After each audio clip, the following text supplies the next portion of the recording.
পুরনো বেদনায় উথলে পড়ছে পাকিস্তান। ইসলামাবাদের বুকের ভেতর আবারও বাজতে শুরু করেছে কাশ্মীর পুরোটাই নিজেদের করার গান। কাশ্মীর সীমান্ত উত্তেজনাও তাই নতুন রূপ পাওয়ার শঙ্কা দেখা দিয়েছে। যে কোনো সময় জমা করা ক্ষোভের বিস্ফোরণ ঘটাতে পারে পাকিস্তানের সেনারা। ভারতের বুকে তাই শঙ্কার কাঁপন উঠছে। কখন কি ঘটছে বুঝতে পারছে না নয়াদিল্লি। এবার পাকিস্তানের সেনাপ্রধান জেনারেল আসিম মুনির বলেছেন, কাশ্মীর ইসলামাবাদের গর্ভস্থ শিরা এবং পাকিস্তান এটিকে কখনো ভুলবে না। তিনি 1947 সালে দেশভাগের ভিত্তি ছিল এমন দ্বিজাতি তত্ত্বকেও সমর্থন করেছেন। বিদেশে অবস্থানরত পাকিস্তানিদের এক সমাবেশে ভাষণ দিতে গিয়ে জেনারেল মুনির বলেন, তারা বিদেশে দেশের রাষ্ট্রদূত। তাদের ভুলে যাওয়া উচিত নয় যে তারা একটি উচ্চতর আদর্শ এবং সংস্কৃতির অন্তর্ভুক্ত। তিনি আরও বলেন, আপনাদের অবশ্যই আপনার সন্তানদের কাছে পাকিস্তানের গল্প বলা উচিত। আমাদের পূর্বপুরুষরা ভাবতেন যে জীবনের প্রতিটি ক্ষেত্রে আমরা হিন্দুদের থেকে আলাদা। আমাদের ধর্ম, আমাদের রীতিনীতি, ঐতিহ্য, চিন্তাভাবনা এবং উচ্চাকাঙ্ক্ষা আলাদা। এটিই ছিল দ্বিজাতি তত্ত্বের ভিত্তি। স্বাধীনতার আগের বছরগুলিতে মুসলমানদের জন্য একটি পৃথক রাষ্ট্রের দাবিতে আন্দোলনের ভিত্তি ছিল দ্বিজাতি তত্ত্ব। এই আন্দোলনের নেতৃত্ব দিয়েছিলেন মোহাম্মদ আলী জিন্নাহ। তিনি পাকিস্তানের প্রথম গভর্নর জেনারেল হয়েছিলেন।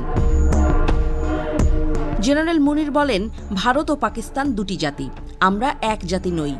এই কারণেই আমাদের পূর্বপুরুষেরা এই দেশ তৈরির জন্য সংগ্রাম করেছেন। আমাদের পূর্বপুরুষরা এবং আমরা এই দেশ তৈরির জন্য অনেক ত্যাগ স্বীকার করেছি। আমরা জানি কিভাবে এটি রক্ষা করতে হয়। আমার প্রিয় ভাইয়েরা, বোনেরা, কন্যা এবং পুত্ররা, দয়া করে পাকিস্তানের এই গল্পটি ভুলে যাবেন না। আপনার পরবর্তী প্রজন্মকে এই গল্পটি বলতে ভুলবেন না, যাতে পাকিস্তানের সাথে তাদের বন্ধন কখনো দুর্বল না হয়।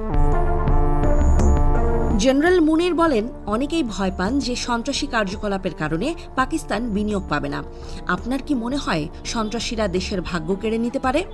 13 লাখ ভারতীয় সেনাবাহিনী তার সমস্ত শক্তিসহ যদি তারা আমাদের ভয় দেখাতে না পারে, তাহলে কি আপনি মনে করেন এই সন্ত্রাসীরা পাকিস্তানের সশস্ত্র বাহিনীকে পরাজিত করতে পারবে?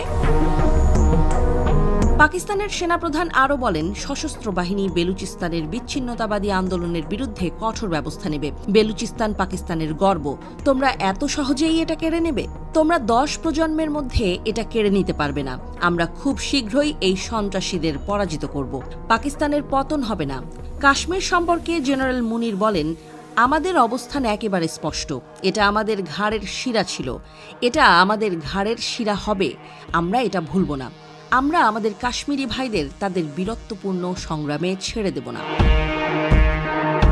পাকিস্তানের সেনাপ্রধানের ঘোষণায় দিল্লি এখনও নীরব ভূমিকায়। হয়তো কাশ্মীর নিয়ে নতুন আতঙ্কে আছে নরেন্দ্র মোদীর প্রশাসন। তবে এবারই প্রথম নয়। পাকিস্তানের সেনাপ্রধান এর আগে গোটা কাশ্মীর নিজেদের নিয়ন্ত্রণে নেয়ার ঘোষণা দিয়েছিলেন।